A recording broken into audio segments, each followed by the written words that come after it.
Welcome to our channel. Today we how to reduce content duplication with SEMrush, full guide step by step clearly. Start by logging into your SEMrush account. Navigate to the dashboard where you can access various tools. Look for the SEO section in the left sidebar. Click on Site Audit to initiate a new audit. Enter the URL of the website you'd like to analyze. Choose the crawl scope based on your needs, such as the entire site or specific subdomains. Set the crawl depth and adjust any advanced settings if required. Click the Start Audit button to begin the process. Wait for the audit to complete, which may take a few minutes. Once the audit is done, access the results dashboard. Locate the Issues section to identify any content duplication problems. Review the list of duplicate content issues highlighted in the report. For each issue, click on it for more details and potential solutions.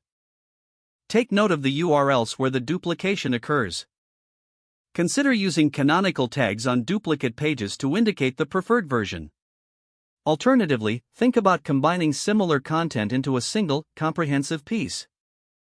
If applicable, update internal links to direct users to the canonical version. Utilize the position tracking tool to monitor the impact of these changes over time. Return to the Site Audit tool periodically to recheck for new duplication issues. Create a content calendar to ensure fresh, unique content is regularly produced. Foster a culture of originality among your content creators. Finally, continuously analyze your website's performance in SEMrush to stay ahead of potential duplication problems.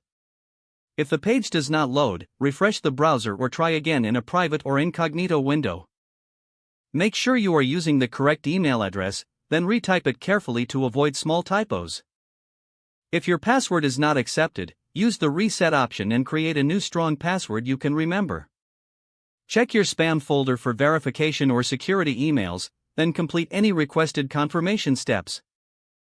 Enable two-factor authentication if available to improve account security and reduce unauthorized access risk. After signing in, review your profile details so your contact information and settings are accurate. Don't forget to like this video and subscribe to our channel for more step-by-step tech guides.